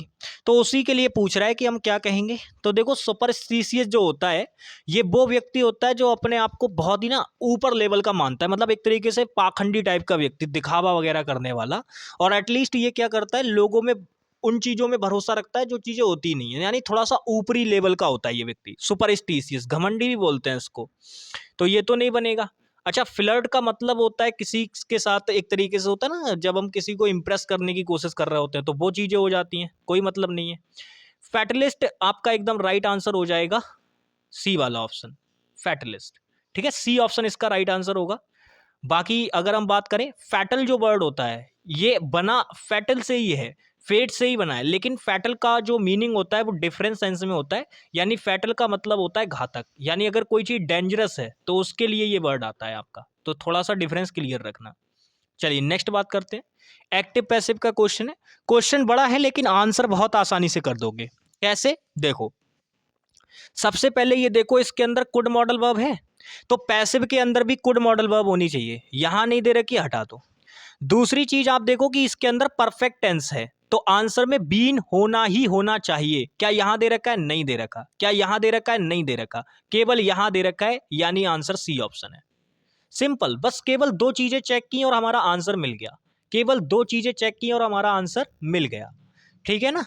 तो हमने इसमें क्या देखा? पहले हमने देखा कि इसके अंदर परफेक्ट टेंस भी इंक्लूडेड है। फिर हमने देखा कुड मॉडल वर्ब भी दे रखी है, यानी पैसिव के अंदर कुड मॉडल वर्ब तो होनी चाहिए, बट यहां नहीं दे रखी थी। फिर हमने यहां देखा परफेक्ट टेंस है, तो आंसर के अंदर पैसिव वॉइस पूछा है, तो भैया बीन तो होना ही चाहिए पैसिव वॉइस में, तभी तो परफेक्ट टेंस बनेगा। तो वो केवल केवल एक ही में दे रखा था, सी वाले ऑप्शन में। चलिए नेक्स्ट बात करते हैं। यहां पे ये फ्रेजल वर्ब का क्वेश्चन है, यहां पे आपको इसको इंप्रूव करना है। अगर ये ठीक नहीं होगी तो आपको इसको चेंज करना होगा। तो चलिए पढ़ते हैं। कह रहा है I decided to call out to various book stores in the area to see if any of them had the book store book I needed. तो भाई एक तरीके से बोल रहा, मैंने निश्चय किया, यानी मैंने डिसाइड किया कि मैं भाई बहुत सारे जो भी बुक स्टोर हैं, वेरियस वेरियस यानी विभिन्न प्रकार के जो बुक स्टोर दे रखे हैं विभिन्न विभिन्न, उन पे मैं जाके देखूंगा अपने एरिया में, और कोशिश करूंगा कि जो बुक मुझे चाहिए वो उनमें से एक तो एटलीस्ट मुझे मिल जाए जो मुझे चाहिए, जिसकी मुझे ज़रूरत है। तो अगर आप कहीं पे जगह जगह वेरियस टाइप्स ऑफ जगह पे जब आप किसी चीज़ को ढूंढ रहे होते हैं और विजिट करते हैं, तो उसके लिए फ्रेजल वर्ब कॉल आउट नहीं होती है। कॉल आउट का मतलब होता है किसी को पुकारना, तो ये तो नहीं बनेगी। यहाँ पे कॉल ऑन का मतलब अगर मैं बात करूं तो कॉल ऑन का मतलब भी होता है मेरे भाई, यही इसी सेंस में ये आती है आपकी। ठीक है, फिलहाल जो आपकी यहाँ पे फ्रेजल वर्ब आएगी वो कॉल अराउंड आएगी, यानी कि आपका डी ऑप्शन राइट आंसर होगा। कॉल अराउंड फ्रेजल वर्ब होती है जो कि यहाँ पे आएगी। ठीक है भाई। बाकी यहाँ पे अगर हम बात करें, कॉल ऑफ का मतलब होता है टू पोस्टपोन, यानी जब आप किसी चीज को रोकते हैं। ठीक है, कॉल ऑफ का मतलब होता है टू स्टॉप, जब आप किसी चीज को रोक देते हैं। ठीक है, तो उसके लिए ये आती है आपकी फ्रेजल वर्ब कॉल ऑफ। ठीक है, किसी चीज को रोक देना। बाकी कॉल ऑन स्टार्ट करने के सेंस में भी होता है और कॉल ऑन मिलने के सेंस में भी होता है। ठीक है, चलिए बहुत बढ़िया। बाकी अब बात करते हैं, आगे चलते हैं। नेक्स्ट क्वेश्चन ये वन वर्ड सब्स्टिट्यूशन का है, बताइए इसका आंसर क्या होगा। कह रहा है a phrase or words written in memory of a person who has died. तो अगर कोई व्यक्ति मर जाता है ना, तो उसकी याद में कुछ वर्ड वगैरह कुछ शब्द लिख दिए जाते हैं, तो उन शब्दों को क्या कहा जाता है, ये आपसे पूछ रहा है। अब आप देखोगे तो एपिटैफ बोल रहा है, टॉमस्टोन बोल रहा है, एपिग्राम बोल रहा है, और मेरे भाई आपसे बोल रहा है कैलीग्राफी। तो याद रखना उस चीज को कहा जाता है एपिटैफ। क्या कहा जाता है उसको? एपिटैफ कहा जाता है, यानी कि हमारा ए ऑप्शन इसका राइट हो जाएगा। बाकी टॉम्बस्टोन आप जानते ही हैं, जैसे ये जो कब्र टाइप की बनी हुई होती है, तो इसमें ये पीछे एक पत्थर टाइप का ऐसे करके लगा हुआ होता है, उसको टॉम्बस्टोन बोलते हैं। और कैलीग्राफी का मतलब होता है बहुत अच्छी राइटिंग जो किसी की होती है ना, उसके लिए ये वर्ड आता है, अच्छी राइटिंग के लिए। ठीक है, चलिए नेक्स्ट आगे बढ़ते हैं। यहाँ पे आपको करेक्ट स्पेलिंग बतानी है, करेक्ट स्पेलिंग बतानी है, मतलब ये फिलर का क्वेश्चन बना रखा है स्पेलिंग एरर से, कोई बात नहीं, ठीक है भाई। करेक्ट स्पेलिंग पूछ रहा है तो जाहिर सी बात है 3 स्पेलिंग गलत दे रखी होंगी, 1 ठीक दे रखी होगी, तो जो ठीक दे रखी होगी वही आपका आंसर है। बताओ कंटेम्पलेटिंग की कौन सी स्पेलिंग गलत होगी? तो कंटेम्पलेटिंग में CON होता है ना कि CUN, तो ये 2 स्पेलिंग खत्म। और कंटेम्पलेट को कैसे लिखा जाता है? कंटेम्पलेट, ऐसे करके लिखा जाता है। तो भाई कहाँ पे नजर आ रहा है? तो आप कहेंगे केवल एक ही ऑप्शन में नजर आ रहा है, डी वाले में, तो यही हमारा क्या होगा? राइट आंसर होगा। डी ऑप्शन हमारा क्या होगा? राइट आंसर होगा। चलिए नेक्स्ट बात करते हैं, डायरेक्ट इनडायरेक्ट का क्वेश्चन है, आंसर कीजिए। तो क्वेश्चन कह रहा है द कैप्टन, यानी कि अगर आप नोटिस करोगे तो मैंने आपको जब प्रैक्टिस कराई थी डायरेक्ट इनडायरेक्ट और एक्टिव पैसिव की, तब मैंने आपसे पता नहीं कितने कितने क्वेश्चन कराए। मेंस के प्रैक्टिस सेशन मेरे उठा के देखना, मुझे खुद नहीं पता कि मैंने आपको कितने सारे क्वेश्चन प्रैक्टिस करा रखे हैं। डायरेक्ट इनडायरेक्ट एक्टिव पैसिव इतनी प्रैक्टिस कराई है, बहुत ज़्यादा। तो आप अगर इसमें नोटिस करोगे तो भाई सैड रिपोर्टिंग वर्ब दे रखी है, मतलब रिपोर्टेड स्पीच में बदलाव तो होंगे टेंस संबंधी। अब सबसे इंपॉर्टेंट चीज ये है कि अगर हम रिपोर्टेड स्पीच देखें तो ये वर्ब की फर्स्ट फॉर्म से शुरू हो रहा है, यानी कि इंपरेटिव सेंटेंस है। तो आप मुझे बताओ कैप्टन जो है वो सोल्जर्स को क्या करेगा? क्या उनसे रिक्वेस्ट करेगा? बिल्कुल भी नहीं। कैप्टन चार्ज करेगा उन पे? बिल्कुल भी नहीं। कैप्टन उनसे कहेगा? बिल्कुल भी नहीं। कैप्टन जो होता है वो सोल्जर्स को क्या करता है? कमांड देता है कि आपको ऐसा करना है या वैसा करना है। तो यानी कि हमारे क्वेश्चन का राइट आंसर क्या होगा? B option. सिंपली आप केवल इसको रिपोर्टिंग वर्ब को अगर आप एकदम मीनिंग के अकॉर्डिंग अगर चेंज करना जानते थे अकॉर्डिंग टू सेंस, तो आप बहुत आसानी से इसका आंसर निकाल सकते थे। चलिए नेक्स्ट आगे बढ़ते हैं। यहां पे आपको बताना है कि कौन सी स्पेलिंग गलत दे रखी है। तो जाहिर सी बात है 3 स्पेलिंग ठीक दे रखी होंगी, 1 गलत दे रखी होगी, जो गलत दे रखी होगी वही आपका आंसर है। क्वेश्चन पढ़िए। तो अगर आप देखोगे एक्सटेम्पोराइज एकदम ठीक है, इनकॉन्स्पिक्यूअस एकदम ठीक है, ससेप्टिबिलिटी एकदम ठीक है। तो भाई जब ये 3 स्पेलिंग ठीक हो गई, मेरे से गलत पूछी है, तो जो बच गया वही मेरा आंसर होगा। तो यानी कि जो आपका आंसर होगा वो ये वाला होगा। सुपरिटेंडेंट की स्पेलिंग यहाँ गलत दे रखी है, सुपरिटेंडेंट, ठीक है, टेंडेंट नहीं होता है, टेंडेंट होता है। तो यहाँ पे ये चीज गलत है, ठीक है, ये चीज गलत है यहाँ पे। नेक्स्ट आगे बढ़ते हैं। इस क्वेश्चन के अंदर आपको क्या करना है? 4 ऑप्शन आपको दे रखे हैं, उन चारों ऑप्शन के अंदर एक ही सेंटेंस को बार बार लिखा गया है, लेकिन उसमें पता है क्या किया गया है? कुछ स्पेलिंग्स को 3 ऑप्शन के अंदर गलत किया गया होगा, एक ऑप्शन ऐसा होगा जिसके अंदर सारी स्पेलिंग ठीक होंगी, और आपको वही वाला चुनना है। तो चलिए बताइए कौन सा आंसर राइट है भाई। देखिए, तो अगर हम इसमें बात करें, तो अगर आप नोटिस करोगे इंट्रिकेट, इंट्रिकेट की स्पेलिंग यहाँ गलत दे रखी है, और अगर आप नोटिस करोगे तो इंट्रिकेट की स्पेलिंग यहाँ भी गलत दे रखी है, यहाँ ठीक दे रखी है और यहाँ ठीक दे रखी है। बट आप अगर नोटिस करोगे यहाँ पॉन्डरिंग की स्पेलिंग गलत दे रखी है। तो भाई हमारे क्वेश्चन का आंसर बहुत आसानी से निकल के आ गया। कौन सा वाला? ये वाला ऑप्शन, सी वाला ऑप्शन हमारा क्या हो जाएगा? राइट आंसर हो जाएगा भाई। बाकियों में हमें गलती दिख गई है, लेकिन केवल केवल कितना चेक करने से, सॉरी ये तो ये हो जाता है बार बार यार, यहाँ पे इंट्रिकेट की स्पेलिंग ये वाली गलत, यहाँ पर भी इंट्रिकेट की स्पेलिंग गलत, और यहाँ मेरे भाई पॉन्डरिंग की स्पेलिंग गलत। तो आंसर हमारा क्या बन गया? सी वाला ऑप्शन। ठीक है भाई, चलिए नेक्स्ट आगे बढ़ते हैं। अब इस वाले क्वेश्चन में अगर आप देखोगे तो इस वाले क्वेश्चन में पता है क्या है? इस वाले क्वेश्चन में आपको एक ही वर्ड रखना है, बट लेकिन उसके मीनिंग एक से ज़्यादा के सेंस में आने चाहिए। कैसे? देखो मैं आपको बताता हूँ। जो स्केल वर्ड होता है, स्केल वर्ड के 2 मीनिंग होते हैं, बाकी और कोई भी वर्ड ऐसा नहीं है जो वैसे 2 मीनिंग में आता है, ऐसी बात नहीं है, आ नहीं सकता, आता है 2 वर्ड में, बट लेकिन ना उस वो यहाँ पे बनेगा ही नहीं, वो केवल एक ही वर्ड बनेगा। अब आप एक बात बताओ, the mountaineers is going to the rocky hills. अगर माउंटेनियर यानी जो पर्वतारोही होते हैं वो जा रहे हैं रॉकी हिल्स पे, तो क्या करने जा रहे होंगे? जाहिर सी बात है उस पे चढ़ने जा रहे होंगे। तो किलिम वर्ड अगर आपने यहां लगा दिया, देखो किलिम और स्केल ये दोनों सेम सेम तरीके के वर्ड हैं, क्योंकि स्केल का मतलब भी होता है बढ़ना, ऊपर चढ़ना किसी चीज पे, किलिम का मतलब भी होता है ऊपर चढ़ना। यहाँ पे क्रॉल का मतलब रेंगना होता है, और हॉर्न का मतलब सींग के सेंस में भी होता है, और ये एक तरीके से जो आपका गाड़ी वगैरह के जो हॉर्न होते हैं उनके लिए भी ये वर्ड आता है। तो ये दोनों तो हो नहीं सकते फिलहाल। अब देखो मैं बता रहा हूं, किलिम वर्ड इसलिए नहीं आ सकता क्योंकि हम इसको यहां यूज नहीं कर सकते। अगर आप किसी चीज के वेट करने की बात कर रहे हैं, माई इंग्रेडिएंट व्हाइल कुकिंग, यानी कि कुकिंग करने के दौरान क्या होता है, कई लोग उनका बहुत एकदम बिल्कुल माप तोल करके डालते हैं कि मैं इसमें 50 ग्राम नमक ही डालूंगा, कि 10 ग्राम चीनी ही डालूंगा इसके अंदर। तो उसको आपको स्केल करना पड़ेगा, मीजर करना पड़ेगा, उसको मापना पड़ेगा। तो ऐसा वर्ड हमें चुनना है जो कि एक ही वर्ड दोनों जगह पे काम कर जाए। तो किलिम आपका ऐसा काम नहीं कर सकता। ऐसा काम करने के लिए आपको स्केल वर्ड को लाना पड़ेगा।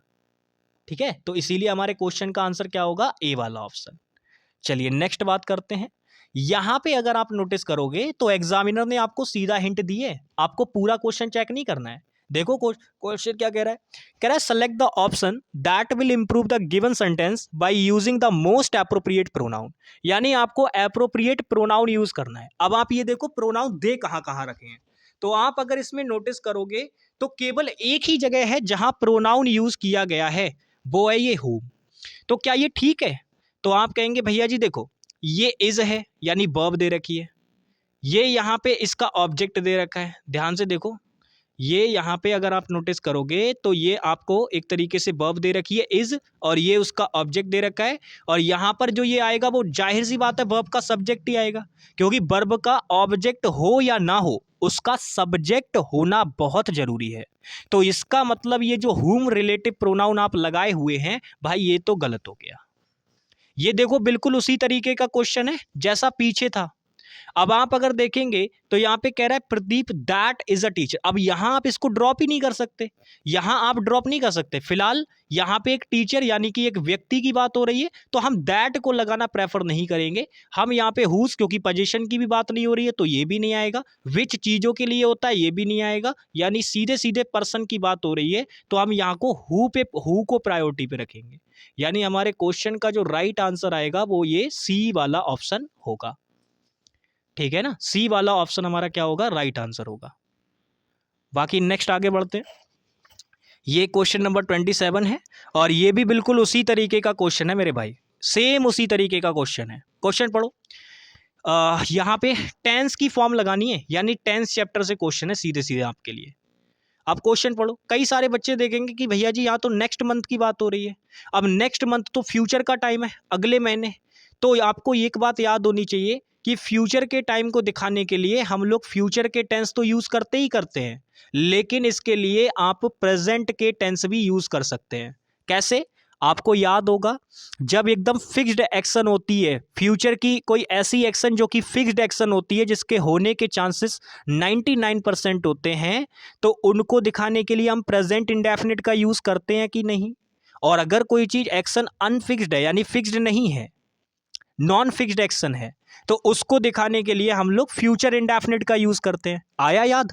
ऐसे ही अगर मैं आपको बात बताऊं, अगर कोई काम फ्यूचर में होने जा रहा है तो उसके लिए हम फ्यूचर कॉन्टिन्यूस भी यूज कर सकते हैं, या उसी को दिखाने के लिए प्रेजेंट कॉन्टिन्यूस का भी यूज किया जाता है। तो अब यहां पे अगर आप नोटिस करोगे कि भाई वो कनाडा जा रहे हैं अगले महीने, तो जा रहे होंगे भी बोल सकते हैं, लेकिन वो फिर उसके लिए आपको फ्यूचर के लिए क्या करना पड़ेगा? अब ये बात तो फ्यूचर की है, अगले महीने जा रहे हैं ना, अभी थोड़ी ना जा रहे हैं, तो फ्यूचर की ही बात है। लेकिन इसको दिखाने के लिए जो हम यूज करेंगे वो यहाँ फ्यूचर का टेंस नहीं दे रखा, तो उसको नहीं लगाएंगे, हम यहाँ पे प्रेजेंट कॉन्टिन्यूस अप्लाई करेंगे। तो आप देखो प्रेजेंट कॉन्टिन्यूस आपको कितनी जगह दे रखा है, तो आप कहेंगे भैया जी 2 जगह। अब आप इसको ऑप्शन को एलिमिनेट भी कर सकते हो। आप अच्छी तरीके से जानते हो हैज और हैव के बाद केवल थर्ड फॉर्म आ सकती है। यहां फर्स्ट फॉर्म लगा रखी है, क्या लगा पाओगे? बिल्कुल भी नहीं। यहां आईएनजी फॉर्म लगा रखी है, क्या लगा पाओगे? बिल्कुल भी नहीं। तो 2 ऑप्शन खत्म हो गए। अब आपके पास दोनों कॉन्टिन्यूस वाले ऑप्शन बचे। अब आप एक बात बताओ, यहां पे एंड कंजंक्शन लगाया है, मोनिश एक व्यक्ति है और आपका रवि दूसरा व्यक्ति है, तो भाई ये अल्टीमेटली जब ये दोनों जुड़ जाएंगे तो ये तो प्लूरल हो गया ना। और अगर ये प्लूरल हो गया तो सिंगुलर वर्ब भी तो नहीं आएगी, यानी आंसर हमारे क्वेश्चन का क्या बनेगा? सी वाला ऑप्शन। सी वाला ऑप्शन हमारे क्वेश्चन का राइट आंसर होगा। चलिए नेक्स्ट बात करते हैं। ये पैसिव वॉइस बतानी है आपको इस क्वेश्चन की, करिए answer. Question number 28 passive voice बतानी है।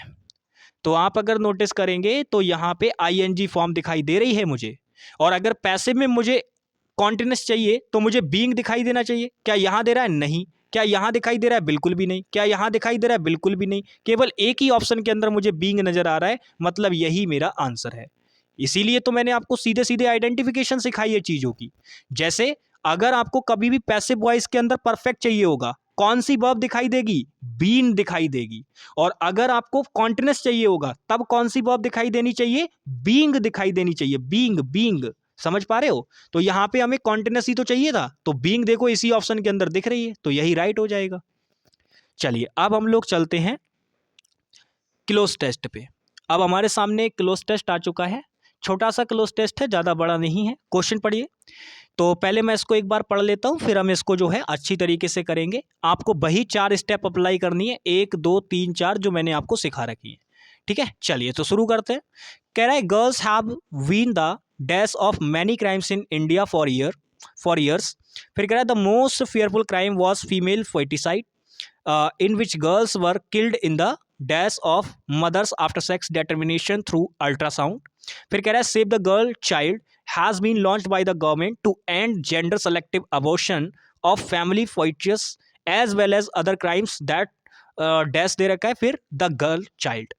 तो अगर इस यहाँ पे नोटिस किया जाए तो लड़कियों से संबंधित ये एक तरीके से आपको क्लोज टेस्ट दे रखा है, और बताया गया है कि उनके खिलाफ कैसे करके क्राइम्स वगैरह हो रहे हैं, कैसी चीज़ें होती हैं, कैसे उनको भ्रूण में ही यानी कि एक तरीके से जो गर्भाशय होता है उसी में ही कैसे लोगों उनकी मतलब एक तरीके से हत्या कर दी जाती है। तो वो सारी चीज़ें यहाँ पे बात की गई है। देखो ये होता क्या है, मैं आपको बता रहा हूँ। इसका प्रोसेस ये होता है, जैसे गर्भाशय में जब कोई जब बेबी होता है तो उसको डिटरमाइन कराया जाता है, यानी उसका सेक्स डिटरमाइन कराया जाता है कि वो लड़का है या लड़की, और वो अल्ट्रासाउंड के माध्यम से पता चल जाता है। तो जब लोगों को पता चलता है कि यार यह तो लड़की है, तो लोग उसका अबॉर्शन करा देते हैं, और इसी को कहा जाता है फोइटिसाइड। तो उसी से रिलेटेड यहाँ पे दे रखा है, और भी क्राइम्स की यहाँ पे बात हुई है जो कि गर्ल्स से रिलेटेड होते हैं। बट लेकिन आपको मैं एक डार्क रियलिटी भी बताना चाहूँगा। देखो भाई, बिल्कुल सही बात है कि एक तरीके से फीमेल पर बहुत सारी चीज़ें हैं, जो बहुत सारे क्राइम्स ऐसे हैं जो फीमेल पर होते रहते हैं और फीमेल के अगेंस्ट होते रहते हैं, तो बिल्कुल हम उस चीज़ को एग्री करते हैं, ठीक है। लेकिन अगर मैं एज अ पर्सन बात करूं तो बहुत सारी चीज़ें ऐसी भी हैं जो आज के समय में वुमेन्स मेंस के अगेंस्ट कर रही हैं। जो वुमेन हैं वो मेंस के अगेंस्ट बहुत सारी चीज़ें आज के समय पे कर रही हैं। तो मेरे भाई उन चीज़ों को भी थोड़ा सा अगर देखा जाए, क्योंकि अगर हम कहीं ना कहीं गर्ल्स के खिलाफ क्राइम को सामने लेकर आते हैं, तो ऐसे ही मुझे लगता है कि मेन के खिलाफ भी अगर कोई क्राइम हो रहा है तो उसको भी सामने लाया जाए। भाई आज के समय में अगर आप देखोगे, एक चीज़ पे मैं ऑनेस्टली अगर बात करना चाहूँ तो आप अगर एक चीज़ नोटिस कर पा रहे होगे, आपने देखा भी होगा पिछले कुछ समय से सारे के सारे लॉज हैं वो पूरी तरीके से किसके फेवर में बना दिए गए हैं? फीमेल के फेवर में। चलिए ठीक है, कोई दिक्कत नहीं है, फीमेल को प्रोटेक्ट करना सबके लिए ज़रूरी है और बिल्कुल ठीक बात भी है। भाई उनको भी बिल्कुल एकदम प्रोटेक्शन चाहिए, कोई दिक्कत नहीं, ठीक है। लेकिन एटलीस्ट क्या आप ये चीज़ डिटरमाइन नहीं कर सकते कि वो गलत कर रही हैं या ठीक कर रही हैं? उस चीज़ को भी तो आपको, क्या कानून व्यवस्था की ये जिम्मेदारी नहीं बनती है कि उसको ये देखना चाहिए कि काम ठीक किया जा रहा है या नहीं किया जा रहा है भाई? अगर मान लो कोई महिला किसी पुरुष पे केस करती है तो क्या पुलिस प्रशासन की ये या न्यायपालिका की ये जिम्मेदारी नहीं बनती कि उसको ठीक से पता किया जा सके? हैं, पहले आप ये पता करो ना कि वो सच में है ऐसा या नहीं। लेकिन वो ये वाली बात हो गई है आज के समय पे एक तरफा कि अगर वुमेन ने बोला है तो ठीक ही है, और ऐसे में क्या होता है कि जो लोग सच में पीड़ित होते हैं उनकी भी विचारों की ऐसी तैसी होती है, उनको भी लोग गलत ही कहते हैं फिर। तो भाई इस चीज़ को थोड़ा सा ना समझ के चलना चाहिए। एज अ अगर मैं पर्सन बात करूं तो भाई थोड़ी सी ह्यूमैनिटी रखो। क्राइम चाहे लड़के के अगेंस्ट हो या लड़की के अगेंस्ट, वो दोनों ही गलत है, तो उनको भाई थोड़ा सा दिमाग में रखना चाहिए ये बातें, ठीक है। बाकी चलिए इसके हम करते हैं क्वेश्चन आंसर्स को, थोड़ा सा मुझे बताना जरूरी था क्योंकि भाई एज अ ह्यूमन अगर हम बात करें तो ह्यूमैनिटी है अंदर, इसीलिए भाई ऐसी चीज़ें थोड़ी ठीक लगती हैं कि उन पे बात की जाए। तो इसीलिए मैंने आपसे बात की इस चीज़ को लेके। बाकी चलिए क्वेश्चन करते हैं। तो सबसे पहले अगर हम बात करें, कह रहा है गर्ल्स हैव बीन द, तो गर्ल्स हैव बीन क्या होती है भाई? क्राइम्स की जो लड़कियां होती हैं वो क्या होती हैं हमेशा? तो मोस्ट ऑफ केसेस में आप देखोगे लड़कियां जो होती हैं वो क्राइम्स की हमेशा क्या बनती हैं? विक्टिम बनती हैं, यानी कि एक तरीके से उसकी पीड़ित। तो हमारे क्वेश्चन का पहले का राइट आंसर क्या होगा? विक्टिम्स होगा। भाई लड़कियां ज्यादातर क्राइम्स की विक्टिम बनती हैं। बाकी साइट नहीं बनेगी, विक्टर होता है जीतने वाला, तो ये भी नहीं बनेगी। स्कैपगोट होता है बलि का बकरा, ये भी नहीं होगा। ठीक है, आंसर होगा पहले का डी ऑप्शन। नेक्स्ट बात करते हैं। अब आप एक बात बताओ, जो फोइटिसाइड होता है यानी जिसे भ्रूण हत्या कहा जाता है, तो उसके अंदर जो लड़कियां होती हैं उनको मार दिया जाता है। किस चीज के अंदर मार दिया जाता है? क्या इंटेस्टाइन के अंदर मार दिया जाता है? इंटेस्टाइन होता है आंत, नहीं। किडनी के अंदर मार दिया जाता है? बिल्कुल भी नहीं। लिवर के अंदर? बिल्कुल भी नहीं। बोम के अंदर। बोम होता है आपकी जो एक तरीके से, ये एक तरीके से यहाँ पे ये पेट के जस्ट पास वाला जो पार्ट होता है ना, उसको बोलते हैं, तो उसमें मार दिया जाता है। ठीक है, कोक बोलते हैं शायद। कोक वो पीने वाली नहीं कि उसको समझ लो, गलत बात है। यहाँ पे मतलब जो ये कोख वाला जो पार्ट होता है ना, इसको बोलते हैं बॉम्ब। तो इसके अंदर होता है ये भी। ठीक है, चलिए नेक्स्ट आगे बढ़ते हैं हम लोग। नेक्स्ट बात करते हैं, ये थर्ड वाला है, जरा इसका आंसर कीजिए। तो आप एक बात बताइए, अगर गवर्नमेंट ने किसी चीज को लॉन्च किया है, तो ये सेव द गर्ल चाइल्ड, ये क्या चीज हो सकती है? क्या ये अंडरटेकिंग होगी? अंडरटेकिंग का मतलब होता है जब आप किसी चीज को इन प्रोसेस करते हैं, गलत बात। क्या मेरे भाई ये इंटरप्राइज होगी? इंटरप्राइज का मतलब होता है कोई कंपनी वगैरह, नहीं होगा। कैंप फायर होगा? बिल्कुल भी नहीं मेरे भाई, ये होगा कैंपियन। कैंपियन का मतलब होता है कोई मुहिम चलाई जाती है, उसको बोला जाता है। तो यही हमारे क्वेश्चन का क्या होगा? राइट आंसर होगा। फोर्थ ब्लैंक की बात करते हैं। यहां पे आप देखो, कह रहा है यहां से अगर आप देखोगे फोर्थ वाला ब्लैंक, और यहां से आप इसको पढ़ो, कह रहा है save the girl child has been launched by the government to end gender selective abortion of family foetus as well as other crimes। अब अदर क्राइम्स को अगर रोकने का प्रयास सरकार कर रही है, तो मेरे भाई गर्ल चाइल्ड के कैसे होगा? थ्रू होगा। थ्रू का मतलब होता है किसी चीज से होके गुजरना, तो गर्ल से होकर? बिल्कुल भी नहीं। अक्रॉस का मतलब भी यही होता है कि किसी चीज से होकर गुजरना। अब देखो ये तो एक तो अपोजिट के सेंस में भी आता है, ठीक है ना, एक किसी को अपोज करने के सेंस में भी आता, तो ये भी नहीं होगा भाई। फॉर का मतलब भी नहीं होगा, के लिए बिल्कुल भी नहीं। अगेंस्ट मतलब उनके विरुद्ध में जो क्राइम होते हैं, उनके अगेंस्ट जो क्राइम होते हैं, उनको मतलब एक तरीके से वो क्या करना चाह रही है? कम करना चाह रही है। चलिए भाई, अब यहां से हम लोग बात करेंगे जो एक तरीके से आपके है ना, जो आपका रीडिंग कॉम्प्रिहेंशन वाला जो पार्ट है, उसको अब हम लोग देखेंगे यहाँ से आगे। ठीक है भाई, चलिए तो मुझे पानी पी लेने दीजिए जरा थोड़ा सा, फिर हम लोग जो है क्लास को आगे कंटिन्यू करते हैं। चलिए भाई, तो इस पैसेज को आप पढ़िए, मैं भी इसको पढ़ता हूँ। मैं इस पर कोई भी लाइन वगैरह नहीं खींचूंगा ताकि आप इसको आसानी से पढ़ पाएँ। तो चलिए पढ़िए। Correct, taekwondo is a form of empty and martial arts combat that requires the athlete to use all parts of the body in competition. Taekwondo is a self-defense discipline. The name is derived from the Korean words "tae", meaning kick, con a punch and other blow with a hand or fist, and do, which is a way or method of operation. Among the general public, Taekwondo is distinguished from other martial arts by its high speed, sweeping kicks and emphatic punches. ठीक है, फिर कह रहा है as with judo, taekwondo was develop as a sport that is also representative of a moral code which principles of loyalty, faithfulness, respect and the preservation of an indomitable spirit form a significant part of taekwondo training. ठीक है भाई, क्या समझ में आ रही है चीज़? देखो भाई, समझ में आनी चाहिए, क्योंकि जब भी रीडिंग कॉम्प्रिहेंशन वाला पार्ट होता है, इसमें केवल ऐसा ही नहीं कि केवल बस पढ़ के निकल गए, पढ़ने के साथ साथ आपको इंपॉर्टेंट पॉइंट समझ में भी आने चाहिए। चलिए आगे बढ़ते हैं। कह रहा है beginning in 1945, shortly after the end of the world war second and Japanese occupation, new martial arts schools called cons opened in Seoul. These schools were established by Korean martial artists with backgrounds in Japanese and Chinese martial arts. At the time, in indigenous disciplines such as Taekwondo, चलिए तो आगे बढ़ते हैं इसमें। कह रहा है at the time indigenous discipline such as taekwon were being forgotten due to years of decline and repression by the Japanese colonial government. The umbrella term traditional taekwondo typically refers to the martial arts practiced by the Khan during the 1940s and 1950s. Through in reality, the term of Taekwondo had not yet been coined at that time, and indeed each Khan school was practicing its own unique style of the Korean art. आगे पढ़ते हैं।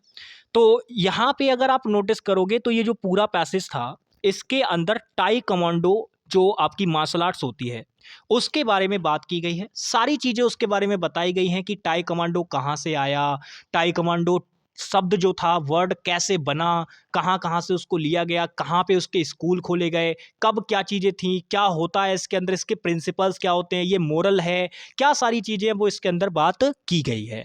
तो चलिए अब हम लोग मेरे भाई इसको देख लेते हैं। तो सबसे पहले आपसे पूछ रहा है कि जो टाई कमांडो है वो फॉर्म है, यानी वो किस प्रकार की है भाई। क्या वो एक विजुअल आर्ट्स है? बिल्कुल भी नहीं। क्या वो एक कॉन्सेप्चुअल आर्ट है? बिल्कुल भी नहीं। क्या वो परफॉर्मिंग आर्ट है? बिल्कुल भी नहीं। जो टाई कमांडो है मैंने अभी बताया कि वो एक मार्शल आर्ट है।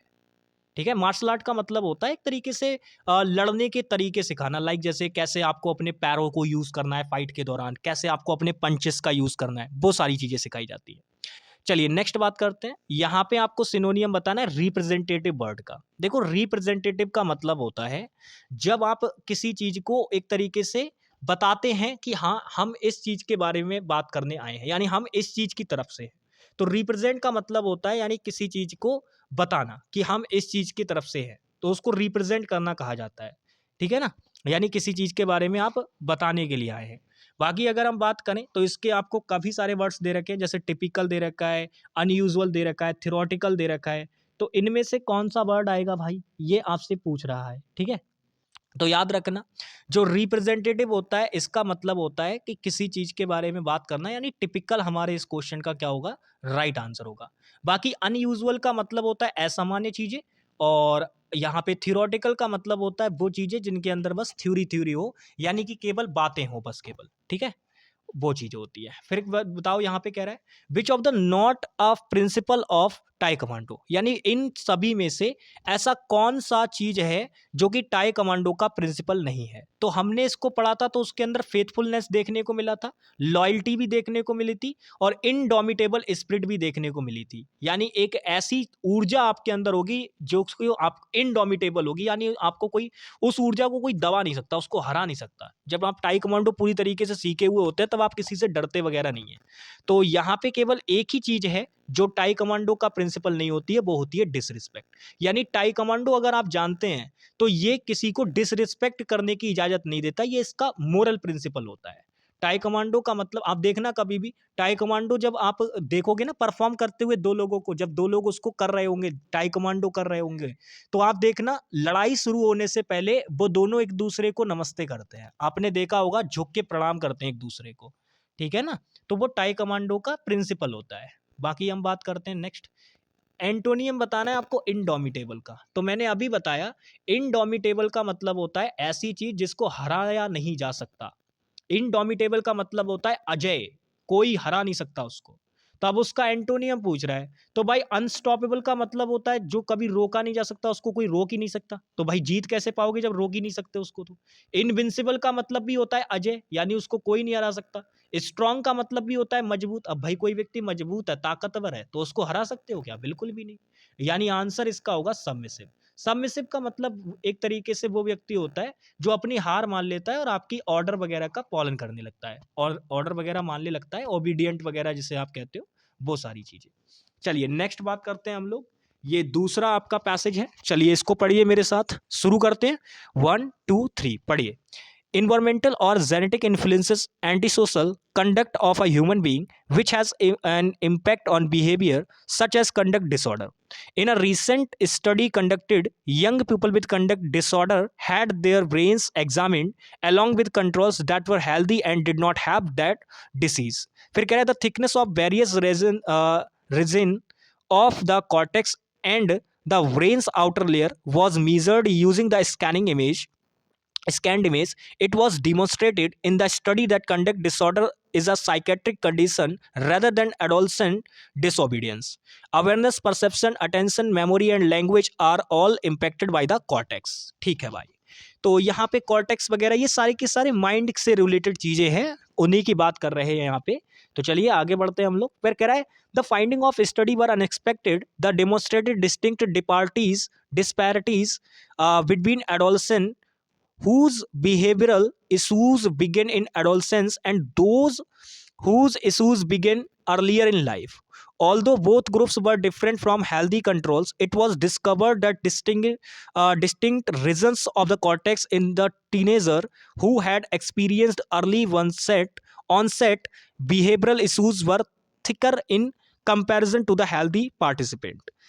अब देखो भाई, इसको आपने पढ़ा, इसको पढ़ने के बाद आपके दिमाग में क्या क्या चीज़ें समझ में आई। तो देखो, इसको पढ़ने के बाद आपको ये समझ में आया होगा कि कहीं ना कहीं ये जेनेटिक इन्फ्लुएंस वगैरह की बात कर रहा था ह्यूमन बीइंग पे, और इसके लिए इन्होंने क्या किया था, कुछ एक तरीके से यंग पीपल के जो एक तरीके से ब्रेन वगैरह होता है उसका एग्जामिन किया, यानी उसकी जांच की, ताकि वो इस डिसऑर्डर का पता लगा पाए कि ये क्या दिक्कत है भाई, क्या डिसऑर्डर है ये। तो उसके लिए उन्होंने जब पता किया तो उनको पता चला कि ये भाई कोई बीमारी वगैरह नहीं है, ये तो स्वस्थ थे, इनके अंदर कोई बीमारी वगैरह नहीं थी। The thickness barriers of regions cortex and brain layer, उन्होंने क्या किया कि उन्होंने देखा कि यहाँ पे वेरियस तरीके की मोटाई देखने को मिली कॉर्टेक्स वाले क्षेत्र में और ब्रेन की आउटर लेयर में, जो कि एक तरीके से उन्होंने इसको मीजर किया था किस चीज से, स्कैन्ड इमेज से, यानी कि स्कैन्ड इमेज से इन्होंने इसको मीजर किया था ब्रेन की आउटर लेयर को। तो हमारे पहले क्वेश्चन का आंसर यही है। देखो यहाँ पे, देखो पहला क्वेश्चन यही तो कह रहा है which of the following was measured in scanned image. Scanned image में किसको मीजर किया गया था, तो मेरे भाई ब्रेन की आउटर लेयर को मीजर किया गया था, ठीक है ना, ब्रेन की आउटर लेयर को मीजर किया गया था, ब्रेन की आउटर लेयर को, ठीक है। तो सी ऑप्शन हमारा क्या हो जाएगा, राइट आंसर हो जाएगा। नेक्स्ट आगे बढ़ते हैं, जरा इसका बताओ क्या आंसर होगा। कह रहा है based on your reading of the passage select the most appropriate option that describe the conclusion of the study. तो आपसे कह रहा है कि भाई इस पैसेज को जब आपने पढ़ा तो उसकी स्टडी पे बेस्ड आप हमें ये बताइए कि इस स्टडी का क्या कंक्लूजन निकला। तो कौन से ऑप्शन के अंदर उसका कंक्लूजन दे रखा है, तो कह रहा है distinct region of the cortex were thicker in the teenager having early onset behavioural issue in comparison to the healthy participant. क्या यही बात थी भाई, जरा बताओ क्या यही वाली बात थी। तो आप कहेंगे जी भैया जी बिल्कुल यही वाली बात थी। देखो यहाँ पे लिखी हुई भी है, यहाँ पे अगर आप नोटिस करोगे तो देखो यही वाली बात लिखी हुई भी है। It was discovered that distinguished region of the cortex in teenager who had early onset behavioural issue was were thicker in comparison to the healthy parents. यानी कि पूरी की पूरी बात कंक्लूजन में यहाँ पे ये बात लिखी हुई है। तो बस यही हमारे क्वेश्चन का राइट आंसर होगा, हमें इसके अलावा बाकी चीजें पढ़ने की कोई जरूरत नहीं है, सीधे सीधे हमें मिल गया ना वहाँ पे उसका। तो वही हमारा क्या हो जाएगा, राइट आंसर हो जाएगा। नेक्स्ट बात करते हैं, कह रहा है which of the following is not impacted by the cortex. यानी कॉर्टेक्स के द्वारा किसको इम्पैक्ट नहीं किया जाता, यानी जो कॉर्टेक्स होता है वो किस चीज को इम्पैक्ट नहीं करता है, आपको ये बताना है। कॉर्टेक्स जो होता है वो किस चीज को इम्पैक्ट नहीं करता है, ठीक है, नहीं किया जाता है कॉर्टेक्स के द्वारा। तो बताइए क्या वो होती है आपकी मेमोरी और परसेप्शन। तो भाई कॉर्टेक्स जो होता है, जो अगर वो एक तरीके से थिक हो जाती है उसका पार्ट, तो वो मेरे भाई आपकी मेमोरी और परसेप्शन को एक तरीके से परेशान कर सकता है, गड़बड़ कर सकता है। मेमोरी और अटेंशन को भी गड़बड़ कर सकता है, लैंग्वेज और अवेयरनेस को भी गड़बड़ कर सकता है। लेकिन एक चीज है जिनको ये कोई हानि नहीं पहुंचा सकता, वो होती है अटेंशन और डिसओबीडियंस। यानी हमारे क्वेश्चन का राइट आंसर क्या होगा, पहला वाला ऑप्शन। इन चीजों पे कॉर्टेक्स का कोई प्रभाव नहीं पड़ता, लेकिन बाकी सभी चीजों पे पड़ता है। आपने यहाँ पे नोटिस किया होगा, देखो पैसेज में लिखा हुआ भी है, यहाँ पे पैसेज में इस चीजों को लिखा भी गया है, ठीक है, कि इन इन चीजों पे पड़ता है। देखो ये देखो सारी चीजें लिखी हुई हैं, ये देखो अवेयरनेस, परसेप्शन, और यहाँ पे देखो ये सारी चीजें लिखी हुई हैं। तो यही तो देखा रहा था, तो उन्हें पूछ रहा था कि ऐसी कौन सी चीजें जो इनमें से इम्पैक्ट नहीं होती है, तो वो अटेंशन और आपकी डिसओबीडियंस। बाकी ये सारी चीजें पैसेज में दी गई हैं और बताया गया था कि ये इम्पैक्ट की जाती हैं कॉर्टेक्स के द्वारा। चलिए नेक्स्ट आगे बढ़ते हैं, ये लास्ट क्वेश्चन है इस वाले का, क्योंकि CHSL का पेपर था तो इसके अंदर 40 ही क्वेश्चन पूछे जाते हैं मेंस में। CHSL मेंस में 40 क्वेश्चन पूछे जाते हैं और CGL मेंस में इंग्लिश के 45 क्वेश्चन पूछे जाते हैं। तो चलिए बताइए जरा इसका आंसर क्या होगा। क्वेश्चन कह रहा है आपको बताना है select the most appropriate summary of the sentence given value. यानी जो ये सेंटेंस आपको दे रखा है इसकी समरी बतानी है। मतलब समरी का मतलब समझते हो, समरी का मतलब ये मान के चलो ये जो सेंटेंस है ये इतना बड़ा करके लिखा हुआ है, आप इसको कैसे समराइज करोगे, यानी इसको संक्षिप्त करके छोटा करके लिख के बताना है। तो आप पढ़ो सेंटेंस को। कह रहा है it was demonstrated in the study that conduct disorder is a psychiatric condition rather than adolescent disobedience. तो हम क्या कह सकते हैं, जो कंडक्ट डिसऑर्डर है ये एक तरीके से आपका क्या हो सकता है, टीन डिफेंशियंस। क्या बोलेंगे इसको मेरे भाई, क्योंकि वो बताना चाह रहा है कि ये आपकी साइकेट्रिक कंडीशन नहीं है, यानी कि ये आपकी मेरे भाई क्या है, ये अगर हम बात करें disorder is a psychiatric condition है, मतलब एक तरीके से साइकेट्रिक प्रॉब्लम है एडोलेसेंट डिसोबीडियंस के अलावा, यानी वो नहीं है, उसकी बजाय ये क्या है, साइकेट्रिक कंडीशन है। तो ये बताना है आपको। तो अगर हम बात करें साइकेट्रिक कंडीशन को हम लोग मेंटल कंडीशन भी बोलते हैं, यानी मेरे ख्याल से इसका जो आंसर बनेगा वो बी ऑप्शन बनेगा। जी मेरे भाई, क्योंकि साइकेट्रिक यानी मानसिक, यानी मन से जुड़ी हुई जो बीमारी होती है आपके दिमाग से रिलेटेड, तो उसको मेंटल कंडीशन कहा जाता है। तो केवल एक ही वर्ड है जिसके अंदर, एक ही ऑप्शन है जिसके अंदर मेंटल कंडीशन की बात हो रही है, यानी बी ऑप्शन हमारे क्वेश्चन का क्या हो जाएगा, राइट आंसर हो जाएगा। चलिए भाई, तो ये होता है हमारा ये सीजीएल मेंस के लिए एक और पेपर आपका फिनिश। बाकी मिलते हैं आप लोगों से नेक्स्ट क्लास में, तब तक के लिए बाय बाय, टेक केयर, जय हिंद प्यारे भाई। आशा करता हूँ कि आपको ये पेपर पसंद आया होगा। सीजीएल आपका एक तरीके से 18 तारीख को एक हो चुका है। अब आपको मेरे भाई सीजीएल मेंस का जो बच्चों का दूसरे दिन एग्ज़ाम होना है वो 20 तारीख को है, तो उसके लिए लग जाइए। ये पांचों मॉक टेस्ट अगर आप देख लेंगे तो मैं ये बात बिल्कुल कह सकता हूँ कि आपको पूरा का पूरा अंदाजा लग जाएगा कि मतलब क्वेश्चन पूछे किस तरीके से गए हैं पिछले 2 साल में। क्योंकि मैंने आपको पांचों मॉक टेस्ट के अंदर कोशिश की है, जो मैंने आपको 5 पीवाईक्यू सेट कराए हैं, इन पांचों के अंदर मैंने कोशिश की है कि 2022 और 2023 के जो आपके मेंस के पेपर हुए हैं उनको मैंने रखा है। तो आप समझ सकते हैं कि पिछले 2 से 3 सालों के अंदर के जो क्वेश्चन हैं वो आपको उनके अंदर देखने को मिलेंगे। तो उससे आपको आइडिया लग जाएगा कि पेपर पूछता किस तरीके से, कैसे क्वेश्चन पूछता है, और आपको उनको टैकल करने का तरीका भी पता चल जाएगा। तो चलिए मिलते हैं आप लोगों से नेक्स्ट क्लास में, तब तक के लिए बाय बाय, टेक केयर, जय हिंद प्यारे भाई।